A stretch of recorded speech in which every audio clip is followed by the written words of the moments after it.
Lost in your own head? How to escape the prison of overthinking. Ever felt trapped? Not in a room, not in a job, but inside your own mind. Walking down a familiar, dark hallway where every step just leads you back to the same place. The endless echo of a single thought, a single problem, a single worry. This has a name. It's the Labyrinth of Rumination. Most people think the way out is to fight, to tear down the walls. But what if I told you that the struggle is what makes the labyrinth stronger? What if the way out isn't about destruction, but about lighting it up? In this conversation, I'm not going to offer you magic bullets or empty positivity. I'm going to hand you two tools, forged from observing the human psyche and accepting reality. The first is a flashlight of external focus, so you can see the path one step ahead of you.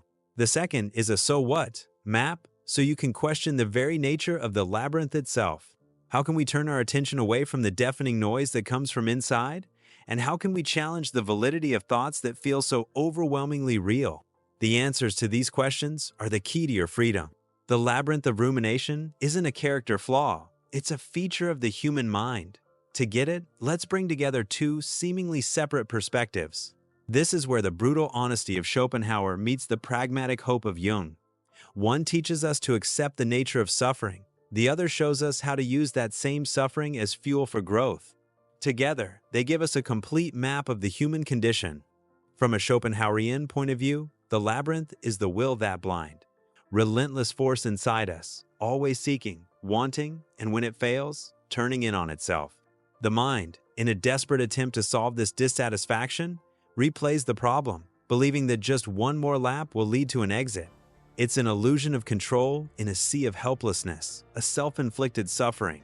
From a Jungian point of view, this labyrinth is a complex that has gained autonomy. It's a part of our psyche, maybe an unintegrated shadow, that pulls us into its domain. When we ruminate, it's not us who are thinking. It's the complex thinking through us. We become puppets of our own thoughts, dancing to the tune of an old wound or a deep-seated fear we haven't had the guts to face. The first mistake we make is believing this labyrinth is the entirety of our reality. When we're lost in its corridors, the outside world vanishes. The texture of the chair you're sitting on, the sound of the birds outside, the taste of coffee in your mouth, all of it dissolves in favor of the internal narrative. The mind becomes a tyrant, demanding all our attention, and we obediently hand it over. But a tyrant is never satisfied with obedience. The more attention we give a ruminating thought, the stronger and more real it becomes. It's like trying to put out a fire with gasoline. You tell yourself, don't think about it, and that very command contains the object of the thought, reinforcing it. It's a cruel paradox. The effort to not suffer becomes the main source of our suffering.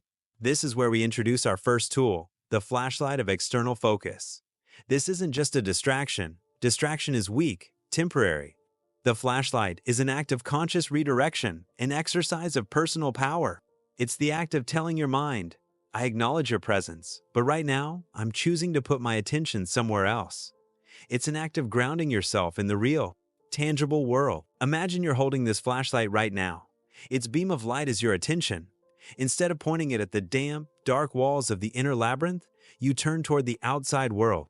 Feel the weight of your feet on the floor. Notice 3 blue objects around you. Listen for the most distant sound you can pick up.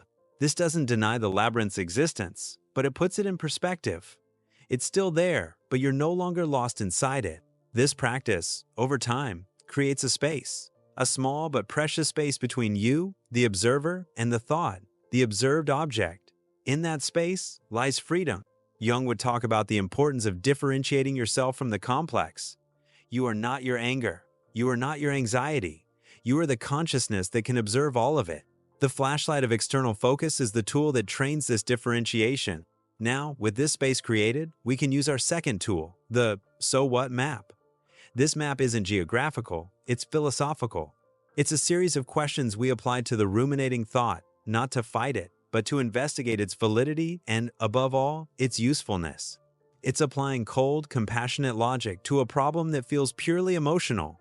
The first landmark on the map is the question, is this thought useful? Not whether it's true or false, because the mind is a master at creating convincing truths. The question is thinking about this right now leading me to constructive action, or is it just deepening my suffering? Being brutally honest here is liberating. More often than not, rumination is completely useless. If the thought persists, we navigate to the next question on the map. So what? This isn't a question of dismissal, but of radical acceptance. Okay, let's say the worst thing I fear happens. So what? What would I do next? By forcing yourself to contemplate the dreaded scenario and plan the next step, you rob the fear of its power. Fear thrives in the unknown. By facing it, you transform it from a nebulous monster into a manageable problem. This approach resonates with Schopenhauer's idea that life is a pendulum swinging between pain and boredom. Rumination is self-perpetuating pain. The "so what" is a nod to this reality, a refusal to keep spinning on the wheel of suffering. It's the acceptance that pain might be unavoidable, but the torture of rumination is a choice. Jung, on the other hand, would teach us to look at the content of the rumination as a symbol. What is this repetitive thought trying to tell you about a neglected part of yourself? Maybe ruminating over a past mistake isn't about the mistake itself, but about a deep-seated fear of imperfection. The map helps us see beyond the literal surface of the thought, opening the door to a deeper understanding. The combined use of these two tools is where true mastery lies. When you catch yourself entering the labyrinth, don't panic. Turn on the flashlight. Anchor yourself in the present.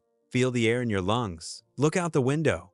Create that sacred space between the self and the thought. Then, from the calm this space provides, unfold the map. Look at the thought like it's a curious object. Are you useful, you ask? If the worst happens, so what? You question the thought, not with anger, but with the curiosity of a scientist and the wisdom of a philosopher. You take it apart, piece by piece, until it loses its emotional charge. This isn't an overnight process. It's a practice, a discipline. It's the training of a new mental habit. Every time you use the flashlight, your attention muscle gets stronger. Every time you use the map, you weaken the labyrinth's neural foundations. You don't destroy it, you make it irrelevant. The freedom I'm talking about isn't a state of perpetual happiness, free from negative thoughts. That's a childish fantasy. Real freedom, adult freedom, is the ability to navigate the totality of your experience, the light and the shadow, without getting lost. It's having the courage to feel the pain without becoming the pain. Remember, the goal isn't to silence your mind. The goal is to stop believing everything it says. The mind is a tool, not your master.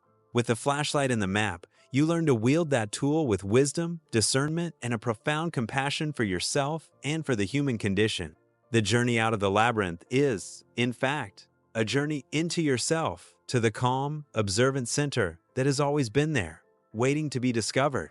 It's the discovery of yourself, the archetype of wholeness, which can hold all your conflicting parts in a harmonious whole. Rumination is the sound of a part of you screaming for attention. Learn to listen, to understand, and to guide. So, the next time the walls of the labyrinth start closing in, breathe. Remember this conversation. Grab your flashlight, look around, feel the world. Then, calmly, open your map and ask, with serene, unshakable honesty, so what? Let's make this practical. Now, let's get practical. This part is a call to action.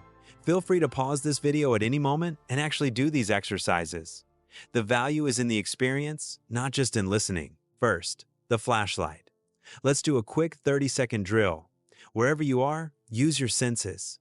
Mentally name 3 things you can see right now. Next, listen for 2 distinct sounds in your environment. Finally, feel one physical sensation, your feet on the floor, your hands in your lap. Breathe. That's it. Did you feel a small shift? A brief pause in the internal noise? That's the beginning. That's your power. Now, the map. Think about that recurring thought. Bring it to mind. Now, pause the video and answer this question with total honesty. Is thinking about this right now useful? Is it leading to productive action or just more suffering?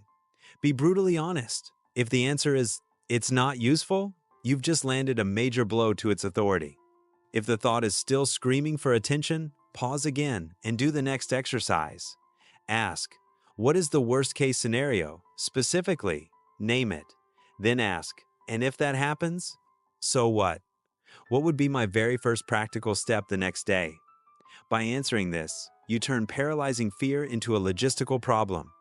You show your mind that you're more resourceful than it thinks. Make these exercises a practice. Don't wait for a crisis. Use the flashlight for 30 seconds while you wait for your coffee to brew. Use the map when a small annoyance starts to grow. Train in peacetime to be ready for wartime. Tying it all together. Let's bring our journey together now, pulling the threads of our conversation to a point of clarity and strength. Wisdom isn't about accumulating information, but about integrating the key insights that can actually change the course of our daily lives. To recap, we've identified the painful phenomenon of rumination not as a personal failure, but as a mechanism of the mind, a labyrinth. The way out isn't through brute force, but through skill. We introduced the flashlight of external focus to anchor you in the present and create space, and the so what map to disarm the logic of repetitive thinking through questioning and acceptance. The core idea we've reinforced from the start is this: freedom is not the absence of negative thoughts, but the ability to change our relationship with them. You don't need to defeat your mind in battle. You need to become its wise observer and compassionate guide. Freedom isn't found in the absence of labyrinths, but in mastering how we walk through them. These ideas don't come from a vacuum. They are deeply rooted in psychology and philosophy. The flashlight is the essence of mindfulness practices, detailed in books like Mindfulness, A Practical Guide to Finding Peace in a Frantic World by Mark Williams and Danny Penman, which prove its effectiveness. The map echoes principles from cognitive therapy and Stoic philosophy, which can be explored in works like Arthur Schopenhauer's Aphorisms on the Wisdom of Life. And the search for meaning behind suffering is a pillar of Carl Jung's work, accessible in Man and His Symbols. Your path out of the labyrinth doesn't have to be a lonely one. It has been mapped by many who came before. What we've presented here is a synthesis, a practical starting point. The real work, the real journey, begins now. Your turn. If this conversation resonated with you, if you felt a glimmer of clarity or a moment of peace, then our journey is just beginning. Consider subscribing to this channel, not to boost a number, but to join a community of individuals dedicated to exploring the map of the psyche. Click the subscribe button and the bell so you don't miss our next deep dives. Now, an invitation to you. In the comments below, share one thing. What will be the first thing you point your flashlight of external focus at today? Your experience might be the light someone else needs to see. And finally, if you know someone who might be struggling in silence, share this video with them. It could be the start of a conversation that changes everything. Thank you for your attention and your courage.